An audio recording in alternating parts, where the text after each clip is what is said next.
5వ అధ్యాయం 21 నుంచి 24 వరకు మాటలు నేను చదువుతున్నాను. మీ గ్రంథాన్ని తెరచి పరిశీలన చేయండి. ప్రభునందు ప్రియులైన మీ అందరికీ మరొకసారి శుభాలు తెలియజేస్తూ ఓ శ్రేష్టమైనటువంటి దైవ ధ్యానానికి మిమ్మల్ని ఆహ్వానిస్తూ ఉన్నాను.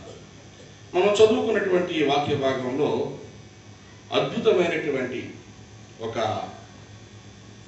భక్తి జీవితాన్ని పురుకొల్పే, ప్రేరేపించే ఉన్నతమైన వ్యక్తిని గురించిన సంగతి రాయబడింది.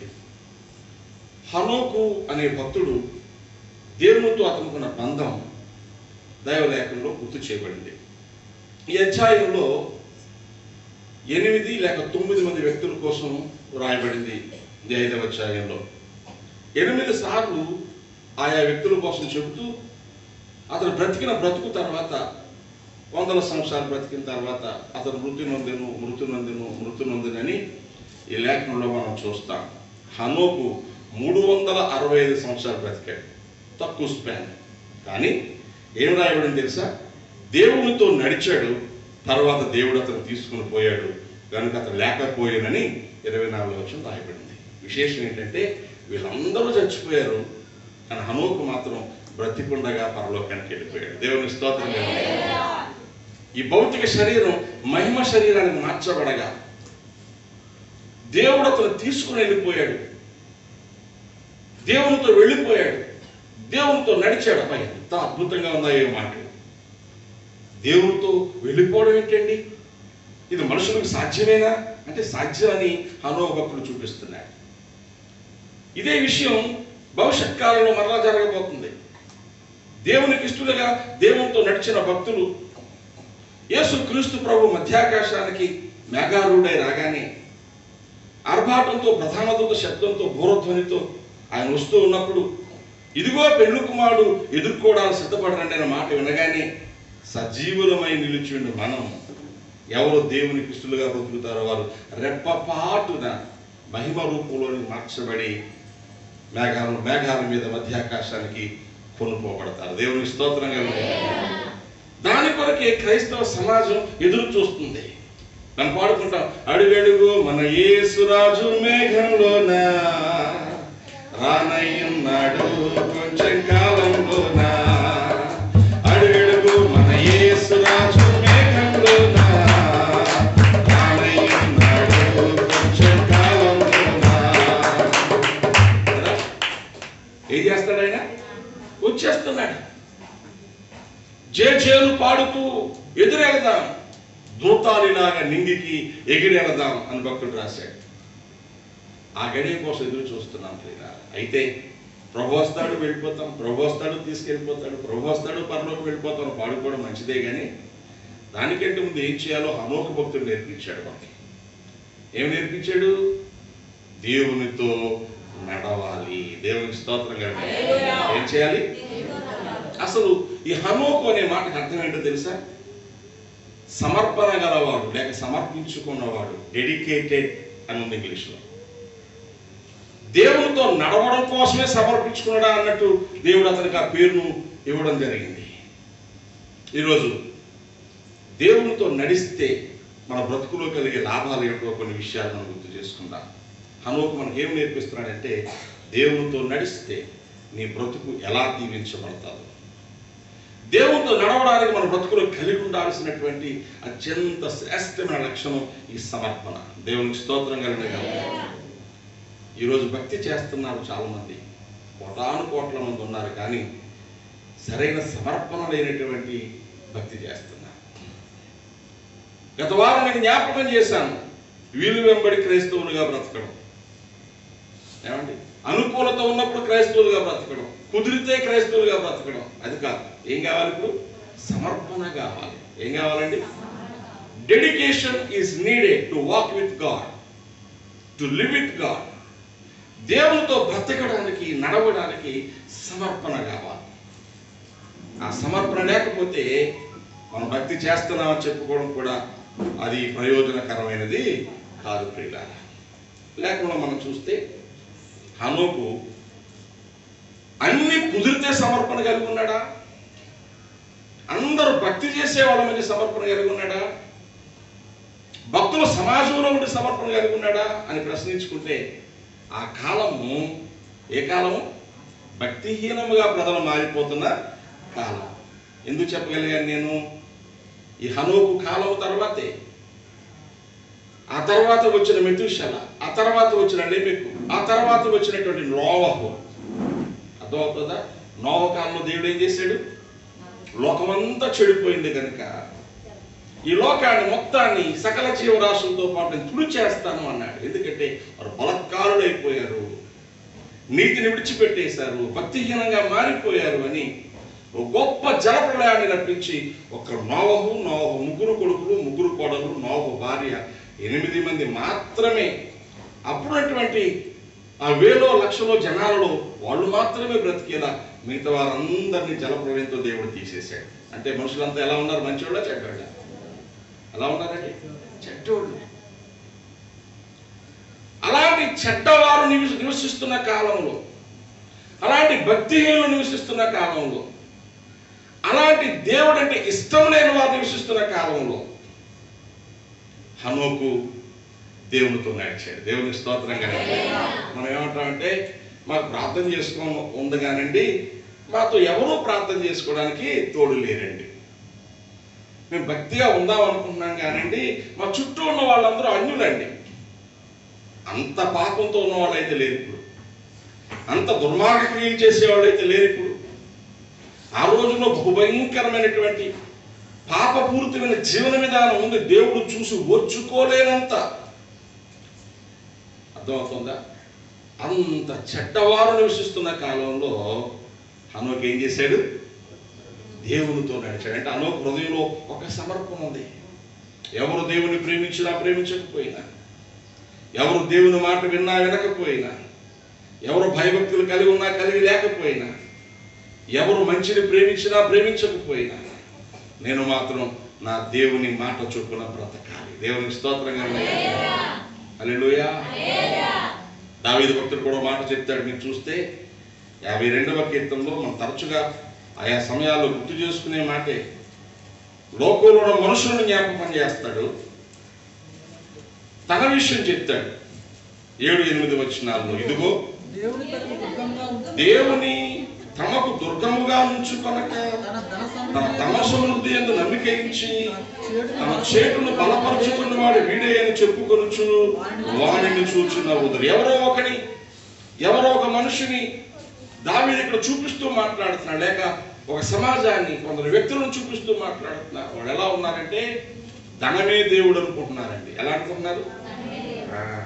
ధన సమృద్ధిలో నమ్మకం, డబ్బును పెంచుకోవడంలో నమ్మకం, వాళ్ళ మట్టుకు వారు డబ్బును చూసి మురిసిపోవడంలో నమ్మకం.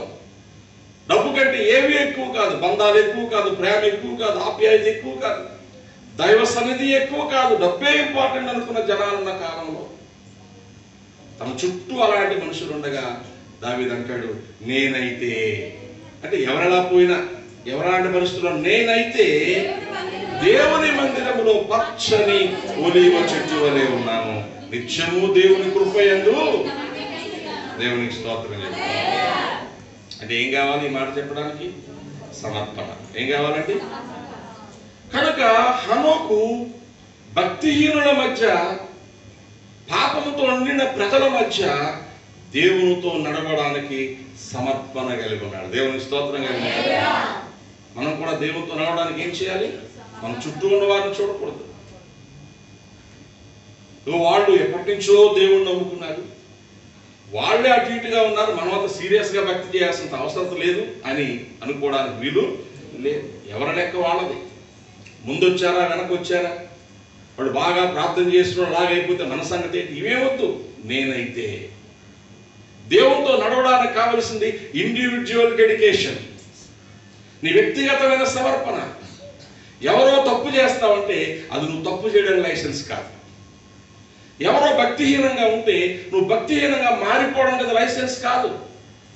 మంచి చేసేవారిని, భక్తిగా ఉన్నవారిని చూసి నువ్వు పురుకొల్పబడి మంచి నేర్చుకుంటే మంచిదే, కానీ భక్తిహీనంగా ఉన్న వాళ్ళని చూసి నువ్వు జారిపోవడానికి అవకాశము కాదండి. కనుక దావీదు భక్తుడు చెప్పిన మాట, నేనైతే దేవుని మందిరంలో పచ్చని ఒలీవ చెట్టు. నిత్యము దేవుని కృప మీదే, నా డబ్బు మీద కాదు, నా బలం మీద కాదు. అర్థమవుతుందా? నా డబ్బు మీద నమ్మకం పెట్టలేదు నేను, నా బలం మీద నమ్మకం పెట్టుకోవాలా. నా బలం ఎవరో తెలుసా? నా దేవుడే. దేవుని స్తోత్రం. మనందరికీ తెలుసు 18వ కీర్తన 1వ వచనంలో అంటాడు, యెహోవా నా బలమా నేను నిన్ను ప్రేమించుచున్నాను. దేవుడు దావీదుకు బలమట. యెహోవా నా బలమా నిన్ను ప్రేమిస్తున్నాను. 81వ కీర్తన 1వ వచనంలో రాయబడింది, మనకు బలమై ఉన్న దేవునికి ఆనందగానము చేయండి. దేవునికి స్తోత్రం. దేవుడు కాక ఇంకా ఏది నీకు బలమైనా?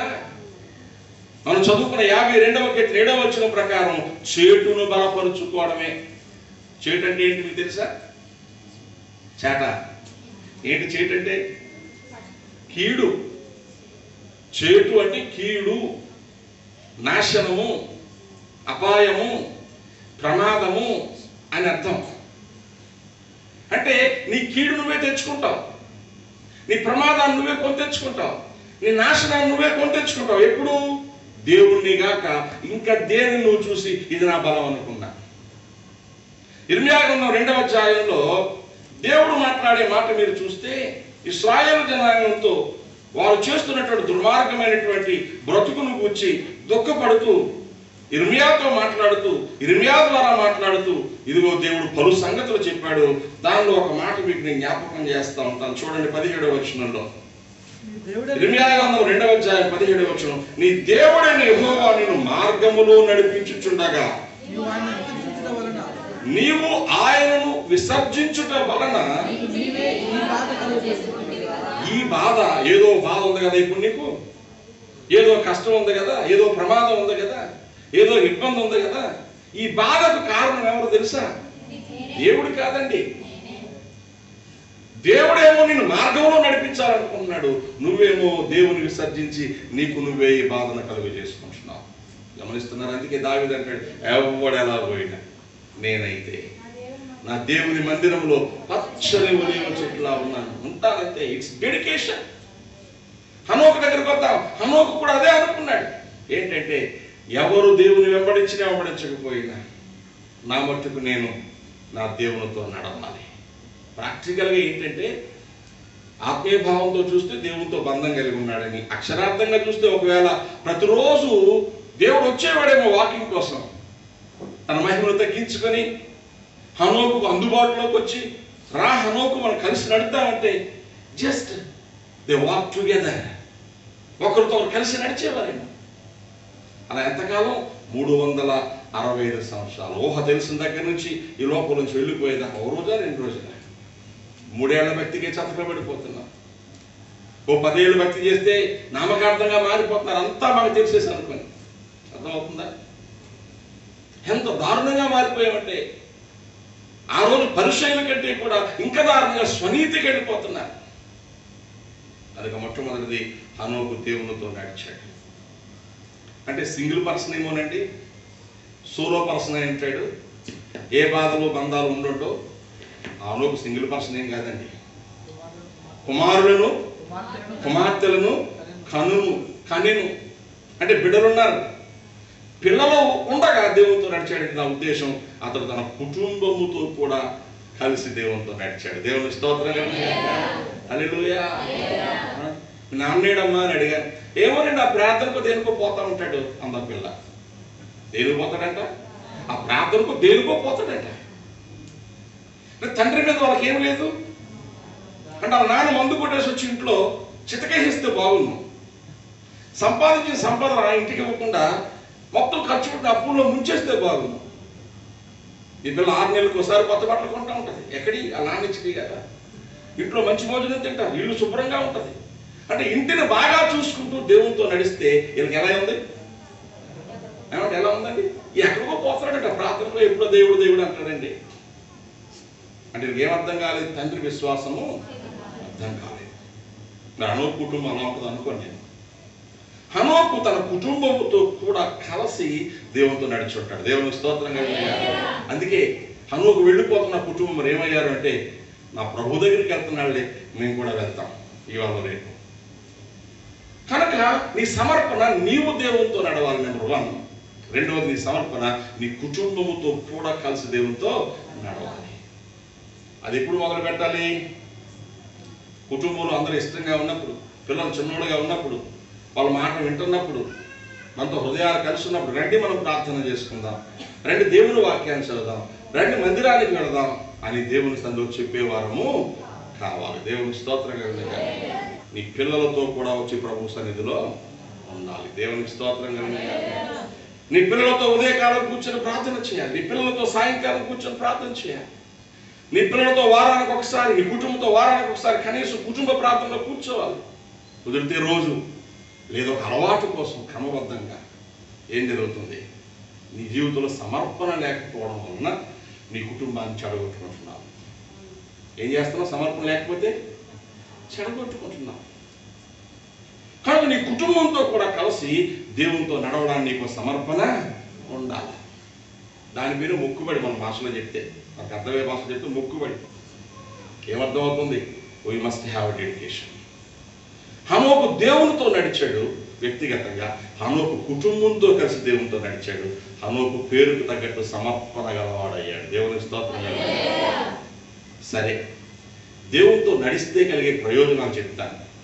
హనోకు దేవునితో నడిచాడు. హెబ్రీ పత్రిక 11వ అధ్యాయం 5వ వచనం చూడండి. హనోకు దేవునికి మధ్య ఏ బంధం ఏర్పడిందో చదువుదాం. హెబ్రీ పత్రిక 11వ అధ్యాయం 5వ వచనాన్ని మీరు చదవచ్చు. హెబ్రీ పత్రిక 11వ అధ్యాయం 5వ వచనం చదవండి తీసినట్టు. విశ్వాసమును బట్టి హనోకు మరణము చూడకుండానట్లు కొనిపోబడెను. అతడు కొనిపోబడక మునుపు దేవునికి ఇష్టుడై ఉండేనని దేవునికి స్తోత్రం చెప్పండి. ఇక్కడ చిన్న మాటలు మీకు గుర్తు చేస్తాను. దేవునితో సమర్పణ నడిచినోడు కలిగే ప్రయోజనం ఏంటంటే మరణము చూడడు. దేవునికి స్తోత్రం. అంటే చావరా అని కాదు అర్థం. అక్కడ మరణము అనేది దేవునితో ఎడబాటు. మరణం అంటే ఏంటి? దేవుడు ఆదాముతో ఏం చెప్పాడు తెలుసా? ఈ తోటలో ఉన్న అన్ని ఫలాలు తినొచ్చు అభ్యంతరంగా. అయితే తోట మధ్యలో ఉన్న మంచి చెడుల తెలుగునిచ్చు వృక్ష ఫలముని తినకూడదు. తింటే తినుదినం నిశ్చయముగా నీవు చచ్చెదవు అన్నాడు. తిన్నారా లేదా? చచ్చిపోయారా? మీకు నాకంటే ఎక్కువ వాక్యం తెలిసిపోయింది. ఆత్మలో చచ్చిపోయారంట. నిజమే. అయితే ఇమ్మీడియట్గా వచ్చిన రిజల్ట్ ఏంటంటే దేవుని దగ్గర ఉండకుండా తోటలోంచి బయటకు వెళ్ళగొట్టబడ్డ. They were separated from God. అవునా? రోజు దేవుడు వచ్చేవాడు. అవ్వమ్మా ఏం చేసావు, అదమ్మ ఏం చేసావు అని అడిగేవాడు. చక్కగా చల్లపూట మాట్లాడుకునేవాళ్ళు. ఇక దేవుడు ఏమన్నాడంటే ఇప్పుడు వద్దు పొమ్మన్నాడు. అంటే అర్థమేంటి? మరలా తోటలోకి వచ్చేస్తారేమోనని ఖడ్గస్వాల కత్తి తిరుగుతుంది, అగ్నిలాగా. అగ్ని కత్తిలా తిరుగుతుంది. కాపలా పెట్టాడు. కెరూబులు కాపలా పెట్టాడు తోట దగ్గర. ఆ తర్వాత వెళ్ళిపోయి మీ నిమిత్తం ఈ నేల శపించబడింది, నువ్వు ముఖం కార్చి నీ బ్రతుకంతా కష్టపడతావు, నీ చెమట నేలకు పడితే బో దొరకదు నీకు, ఈ నేల ముళ్ళతప్పుడు గచ్చపొగలు మొలుస్తుంది, నువ్వు వ్యవసాయం చేసుకుని బ్రతకన్నాడు. ఇప్పుడు చెప్పండి, మరణం అంటే ఏంటి? దేవునితో ఎడబాటు. మరణం అంటే ఏంటి? మితిమీరిన కష్టం. మరణం అంటే ఏంటి? అవ్వవుతా అన్నాడు, నువ్వు పిల్లలకు అంటావు కానీ ప్రసవ వ్యాధులు హెచ్చిస్తాను. అంత నిప్పులలో మామూలు కనేస్తుంది అంతే. పశువులు పక్షులు ఎంత ఈజీగా పిల్లలు పెడతాయో అంత ఈజీగా మనుషులు కూడా పిల్లలు పెట్టాలి లెక్క ప్రకారం. కానీ ప్రసవ వ్యాధులు హెచ్చి చావు బ్రతుకుల మధ్యకి వెళ్ళిపోవడానికి కారణం ఏంటంటే ఇదిగో దేవునితో ఎడబాటు. మరణం అంటే ఏంటి తెలుసా? శరీరంలోంచి ఆత్మ వేరవడం అనేది అసలు అర్థమైతే దేవునితో ఎడబాటు తద్వారా కలిగే శ్రమ, దుఃఖం, బాధ, కన్నీళ్లు, కష్టం, కలవరం అనేటువంటి మనుషుని గాయపరిచే అనుభవాలు ఏవైతే ఉన్నాయో ఇవన్నీ మరణ దూతలు, ద ఏజెంట్స్ ఆఫ్ డెత్ అంటాను నేనైతే. దేవునితో సహవాసంలో ఎలా ఉంటాడు తెలుసా? డబ్బులు లేకపోయినా, ఆరోగ్యం లేకపోయినా, అందరూ వదిలేసిన, ఏం చెప్తున్నాను మీకు అర్థమవుతుందా? ఏం లేకపోయినా, డబ్బులు లేకపోయినా, ఆరోగ్యం లేకపోయినా, అందరూ వదిలేసిన వాడి హృదయంలో సంతోషం అయితే పోదండి. 4వ కీర్తనలో దావీదు భక్తుల అనుభవాన్ని చూడండి.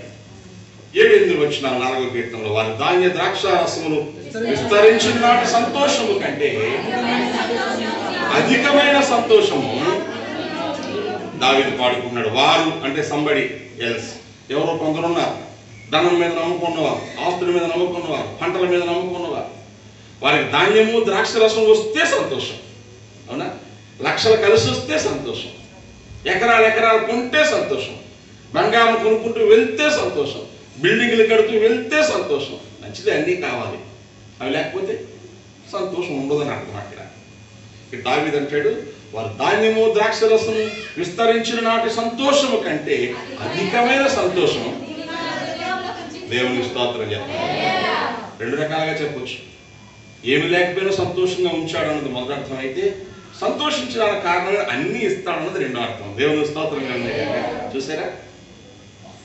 నువ్వు దేవునికి ఇష్టం అయితే నీ అవసరమైన అన్ని ఇవ్వగలవు, లేదా నువ్వు సంతోషంగా ఉండేలా చేయగలవు. దేవునికి స్తోత్రం కలుగును. హల్లెలూయా, హల్లెలూయా. దావీదుకి ధాన్యము ద్రాక్షరసము దొరికిన దానికంటే ఎక్కువ సంతోషం. ఇంకా తర్వాత 8వ వచనం చూడండి. యెహోవా నెమ్మదితో పండుకొని నిద్రపోతానయ్యా, నేను ఒంటరిగా ఉండినను నీవే నన్ను సురక్షితముగా నివసింపచేయదు. ఎంత బాగా చెప్తున్నాడు. ఎలా పడుకొని నిద్రపోవాలంట? నెమ్మదిగా హ్యాపీగా పడుకున్నావా పొద్దుడు దాకా మెలకు రాకూడదు. ఆయన కుడి పార్శ్వమున ఉన్నాడు గనక నేను ఎన్నడూ కదల్చబడను అన్నాడు దావీదు భక్తుడు 16:8 వచనంలో. చూడక్కర్లేదు. కనుక మీరు గుర్తు చేసుకోండి, దేవునితో నడిచే వారికి, సమర్పణ గల వారికి ఉండే ఆశీర్వాదంలో మొదటిది మరణ భయము ఉండదు. దేవునికి స్తోత్రం. మరణ వేదనలు ఉండవు. ఎప్పుడు ప్రశాంతంగా కలిసి వచ్చినా కలిసి రాకపోయినా ఏ కొంచెం ఉన్నా తృప్తిగా బ్రతకగలుగుతారు. ఇక హనోకుడు గురించి రాయబడిన ఆ హెబ్రీ పత్రికలో మాట చూస్తే, మరణం పొందక మునుపు లేక దేవునితో వెళ్ళిపోక మునుపు అతను దేవునికి ఇష్టుడై ఉండేనని సాక్ష్యము పొందేను. దేవునికి స్తోత్రం. అంటే అర్థం ఏంటి తెలుసా? దేవునికి ఇష్టుడు అని ఎవరు సాక్ష్యం ఇచ్చారు? దేవుడే. దేవునికి స్తోత్రం చెబుదాం. హనోకు రుజువు చేయబడ్డాడు దేవునికి ఇష్టుడని. నేను త్వరగా చెప్తాను 3 మాటలు. దేవునికి ఇష్టలుగా ఉండడానికి, నువ్వు దేవునికి ఇష్టడు అయి ఉండడానికి, దేవుడు నీకు సాక్ష్యం చెప్పడానికి, నిన్ను గురించి సాక్ష్యం చెప్పడానికి నువ్వు చేయాల్సిన పని ఏంటో తెలుసా? దేవునితో నడుస్తూ ఉండగా, లేక సమర్పణగా నడుస్తూ ఉండగా, సమర్పణ చేసుకుని నడుస్తూ ఉండగా ఏం జరుగుతుందో చెప్తాను. ఎలా ఇష్టలుగా సాక్ష్యం పొందుతారో చెప్తాను. నెంబర్ 1, దేవునితో సమర్పణగా నడుచుచూ ఉన్నవారు దేవునితో నడుస్తూ ఉండగా వారు శుద్ధులైపోతారు. దేవుని స్తోత్రం కలుగును. హల్లెలూయా. ఏమైపోతాం అంటే దేవునితో నడక మనకు పరిశుద్ధతని ఇస్తారు. ఏం చేస్తుందండి? చూడండి, యోహాను మొదటి పత్రిక, పరిశుద్ధ బైబిల్ గ్రంథంలో యోహాను మొదటి పత్రిక 1వ అధ్యాయం 7వ వచనం. అయితే ఆయన వెలుగులో ఉన్న ప్రకారం మనము వెలుగులో నడచిన ఎడలా. అక్కడ ఆగుదాం. వెలుగులో ఉండటం అంటే ఏంటి? Walking with God. దేవునితో నడక, వాక్యంతో నడక, ప్రార్థనతో సహవాసం, దేవుని సన్నిధి కొరకు సమర్పణ. వెలుగులో నడిచిన ఎడల మనం అన్యోన్య సహవాసము గలవారమై ఏం చేస్తాం? ఉంటాం. అప్పుడు, ఎప్పుడు? నాకు ఎంత ఇష్టమో మీకు చాలాసార్లు చెప్తాను. అప్పుడు అనే మాట కొంచెం గట్టిగా క్లియర్గా చదివితే విషయాలు అర్థం అవుతాయి. అప్పుడు, ఎప్పుడు? వెలుగులో నడిచినప్పుడు, అన్యోన్య సహవాసం పెరుగుతూ ఉన్నప్పుడు, దేవునితో స్నేహం పెరుగుతూ ఉన్నప్పుడు ఏమవుతుంది? యేసు రక్తము ప్రతి పాపము నుండి మనలను పవిత్రులుగా చేయను. దేవునికి స్తోత్రం కలిగిన మనలో అన్నమాట. పవిత్రులు అయ్యాక యేసుతో నడుస్తామా? ఏం చెప్తున్నా అర్థం అవుతుందా?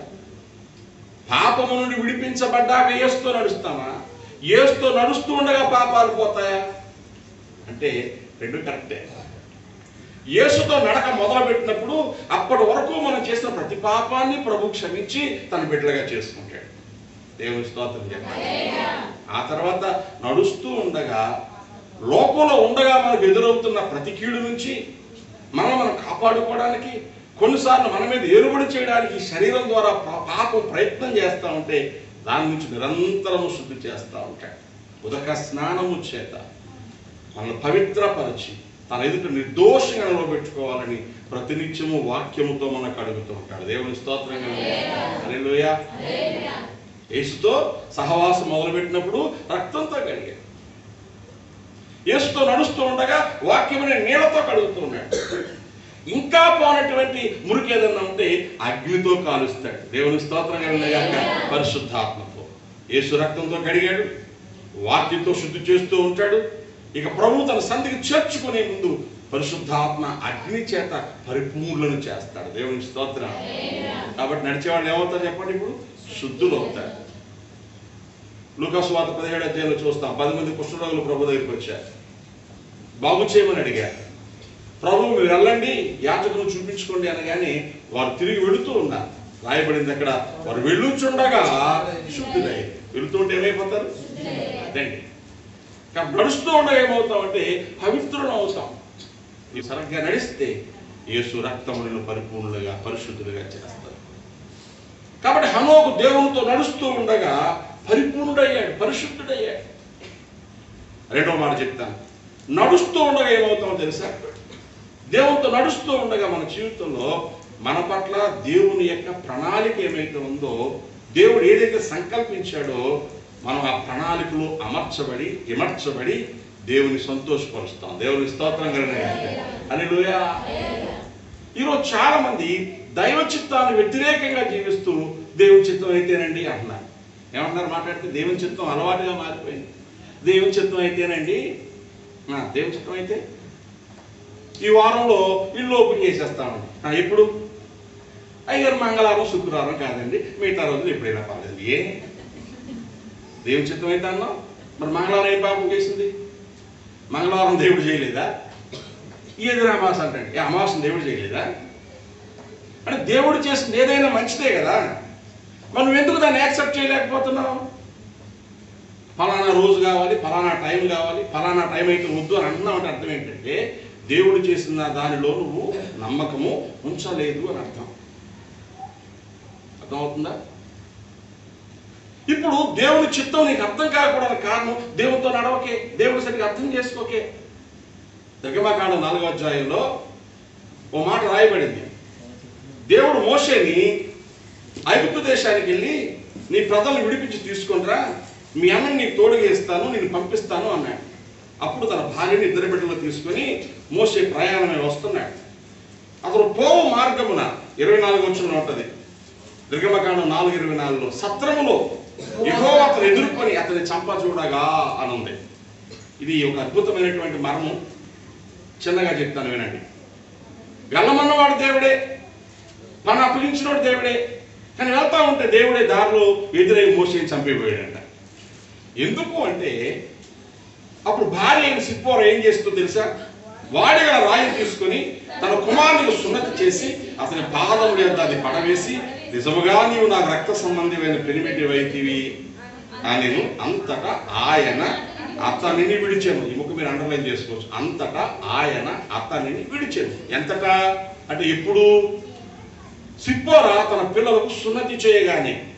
అంటే అర్థం ఏంటి తెలుసా? అబ్రహాంతో దేవుడు ఒప్పందం చేశాడు. ఇదిగో మీరు నా జనాంగం అని చెప్పడానికి, మీకు నాకు బంధం ఉందని చెప్పడానికి మీ తరతరాల ఒక కట్టడ నియమిస్తున్నాను. అదేంటంటే మీలో పుట్టిన ప్రతి మగవాడు 8వ రోజున సున్నతి చేయబడాలి. అలా చేస్తే మీరు నా బిడ్డలు. అప్పటి నుంచి ఇశ్రాయేలు అందరూ దాన్ని ఆచరిస్తున్నారు. ఐగుప్తులో ఉన్న మోషే హెబ్రీయుడే గనుక 3 నెలలు తండ్రి ఇంట్లో ఉన్నాడు గనుక మోషే కూడా సున్నతి చేస్తుంటారు.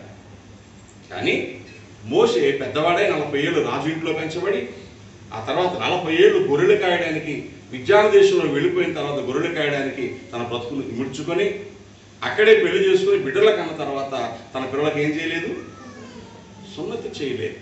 అంటే అర్థం ఏంటి? ఏ నిబంధన అయితే వారి శరీరాల్లో దేవుని పిల్లలు అని చెప్పడానికి రుజువుగా ఉండాలో మోషే ఆచరించాడు, కానీ తన బిడ్డల విషయం పట్టించుకోలేదు. ఇప్పుడు తన కుటుంబం దేవునికి ఇష్టంగా ఉండకుండా, మాదిరిగా ఉండకుండా ఇప్పుడు దేవుడు పని చేయడానికి ఎలా వచ్చేస్తాడు? కనుక నువ్వు పనికి వెళ్ళు అనగానే దైవచిత్తం అర్థం చేసుకొని మొట్టమొదట తను సున్నతి పొందినవాడే, తన బిడ్డలు సొంత పొందినవారే లేఖనానుసారం జీవితాన్ని వెంబడించి రావాలి. కానీ మోషే మరి ఓవర్లుక్ అయిందో పట్టించుకోలేకపోయాడే కానీ ఆ పని చేయకుండా వచ్చేస్తున్నాడు విడిపించడానికి. దేవుని కోపం వచ్చింది.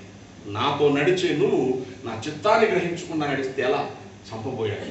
ఇది భార్యకి అర్థం చేసుకుని సిప్పోరా వెంటనే తన పిల్లలకు సున్నతి చేయగానే, అంటే నేను నా కుటుంబము కూడా నీ సొత్తే అనే ఫీలింగ్ రాగానే దేవుడు మోషేను చంపకుండా విడిచిపెట్టాడు. దేవునికి స్తోత్రం కలుగుతుంది. ఏమర్థం చేసుకోవాలి? దేవునితో నడుస్తూ ఉండగా, ఆయనతో స్నేహం చేస్తూ ఉండగా మనకు దైవ సంకల్పం అర్థమై మనం ఆ సంకల్పంలో ఇమర్చబడతాం. దేవునికి స్తోత్రం. అది అర్థం అవడం కోసం దేవునితో నడవాలి.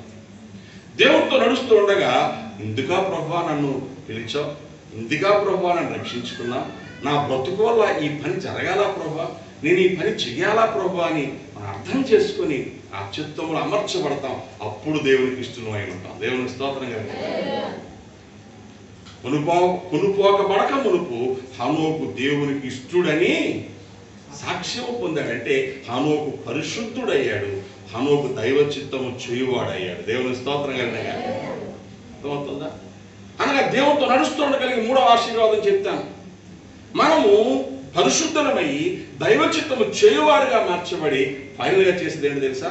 అనేకులకు దీవెనగా మార్చబడిపోవాలి. దేవుని స్తోత్రం కలిగినగా మనం దీవించబడమే కాదు, మనకు దీవెన రావడమే కాదు, మనము ఇతరులకు దీవెనగా మార్చబడాలి.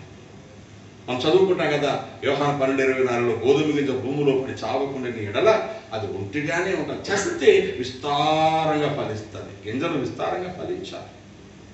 యోహాను సువార్త 15:8 చెప్తాడు ప్రభు, వీరు బహుగా ఫలించుట వలన నా తండ్రి మహిమపరచబడతారు, అందువలన మీరు నాకు శిష్యులు అవుతారు.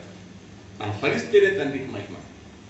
84వ కీర్తనలో మీరు చూడండి, 5-6 వచనాలు మనం చదివితే, దేవునితో నడుస్తున్న వారు, దేవునితో సహవాసం ఉన్నవారు ఏ రీతిగా వారి జీవితాలు దీవెనకరంగా మార్చుకుంటారో, దీవెనకు కర్తలుగా మారిపోతారో రాయబడిన మాట చూద్దాం. 84వ కీర్తన 5-6 వచనాలు చదవండి. నీ వలన బలము నుండే మనుషులు ధన్యులు, యాత్ర చేసే మార్గములు వారికి అతి ప్రియములు. చదవండి. వారు పాకాల్లోయబడి వెళ్ళుచు దాన్ని జలమయముగా చేయుదురు, మొలకని వారు దాని దీవులతో కప్పురు. ఎంత అద్భుతమైన మాటలో పౌరవ కుమారులు పాడిన పాటలో పిల్లలు గమనిస్తే, దేవునితో నడుచువారు, పరిశుద్ధులుగా మార్చబడుతున్నవారు, దైవ చిత్తాన్ని ఆకలింపు చేసుకుంటున్నవారు దేవుని వల్ల బలమును పొందుకుంటూ వారి జీవితం వారికి ఇష్టంగా మారిపోతే, వారు పాకాలోయలో పడి వెళ్ళినా దాన్ని జలమయంగా మార్చేస్తారంటే అర్థం ఏంటి తెలుసా? శ్రమ గల, వ్యవసాయానికి పనికిరాని, పోరాటంతో కూడిన భూమిని కూడా వారు పంటలకు అనుకూలంగా మార్చగలరు. ఎండిపోయిన చోట నీళ్లు ప్రవహించినట్లు శ్రమలో, దుఃఖంలో, బాధలో, పోరాటంలో ఉన్న వ్యక్తులు వీరితో స్నేహం చేస్తే వాళ్ళు దీవించబడిపోతారు. దేవుని స్తోత్రం కలిగిన అంటే మనం వెళ్ళే చోట, మనం ఉన్న చోట, మన ఉనికి, మన మాట, మన స్నేహం ఇతరులకు దీవునిగా మారిపోతాయి. దేవునికి స్తోత్రం కలిగిన దేవునికి ఇష్టడువై ఉండాలంటే నీ వల్ల మనుషులు దీవెన పొందాలి. దేవునికి స్తోత్రం కలిగిన దేవుడు మనం ఆశీర్వాదానికి వారసులుగా పిలిచాడు, ఆశీర్వదించడానికి పిలిచాడు. కనుక దేవునితో నడవడం వల్ల కలిగే ఆశీర్వాదం ఇది. ఇప్పుడు హనోకు ఏం చేశాడని చెప్పొచ్చు? హనోకు దేవునితో వ్యక్తిగతమైన సమర్పణగా నడిచాడు. హనోకు దేవునితో తన కుటుంబం అంతటితో సమర్పణగా నడిచాడు. హనోకు దేవునితో నడుస్తూ ఉండగా ఇంకా పరిశుద్ధుడిగా మార్చబడ్డాడు. హనోకు దేవునితో నడుస్తూ ఉండగా దేవుని సంకల్పంలో మార్చబడ్డాడు. హనోకు దేవునితో నడుస్తూ ఉండగా అనేకులు దేవునిగా మారిపోయాడు. దేవుని స్తోత్రం కలిగిన ఈ రోజుకి హనోకు కోసం మాట్లాడుకుంటున్నాం కదా. నేను ప్రారంభంలో చెప్పాను, 8 మంది మృతి నొందిరి అనే మాట చదువుతూ ఒకే ఒక్కడు చావు అనే మాట లేకుండా దేవుడు అతను తీసుకుని పోయిన చదువుతున్నాను. దేవుని స్తోత్రం కలిగిన మానవ చరిత్రలోని బ్రతికుండగా దేవుని దగ్గరికి వెళ్ళిన ఇద్దరే ఉన్నారు. ఒకళ్ళు హనోకు, రెండోవాడు ఏలియా. కనుక దైవసందులో మనం చూస్తే హనోకు మనకి ఏమి నేర్పిస్తున్నాడు తెలుసా? నువ్వు సమర్పణ కలిగే బ్రతుకు, దేవునితో నీ స్నేహానికి, నీ నడకకు, దేవునితో నీ బంధానికి నీ ఒక సమర్పణ కలిగి ఉండాలి. దేవుని స్తోత్రం. ఈ డెడికేషన్ లేకుండా, సమర్పణ లేకుండా, ఒక తీర్మానం లేకుండా దేవునికి సరదాగా వెళ్ళిపోదాం అనుకుంటే ఎంతకాలం ఉన్నా నిష్ప్రయోజనంగా మారిపోతాం. అంతేకాదు సుమా, రాలిపోవడానికి కూడా అవకాశం ఉంది. ఒక్క మాట చూస్తే నేను ప్రార్థన చేస్తాను. కొరింథీ మొదటి పత్రికలో 10వ అధ్యాయంలో ఇశ్రాయేలు జనాంగం అరణ్యయాత్ర చేసినటువంటి దాదాపుగా లక్షలాది మంది ప్రజలు, 6 లక్షల పైగా కాల్బలం, వారి భార్యలు, బిడ్డలు, వారికి స్థితిగతులు అన్నిటి కోసం దైవలేఖనంలో రాయబడిన మాట మనం చూస్తే ప్రియులారా, చూడండి 5వ వచనం, 10వ అధ్యాయం 5వ వచనం. అయితే వారిలో ఎక్కువ మంది దేవునికి ఇష్టలుగా ఉండకపోయిన కనుక అరణ్యములో సంహరింపబడిరి. అర్థమవుతుందా? వారు అనేక మంది దేవునికి ఇష్టలుగా ఉండలేకపోయారు. ఈ మాట మీకు అర్థమైతే హనోకు దేవునికి ఇష్టడై ఉండేను. అవునా? ఇక్కడ ఇశ్రాయేలు ప్రజల్లో అనేకులు దేవునికి ఇష్టలుగా ఉండలేకపోయారు.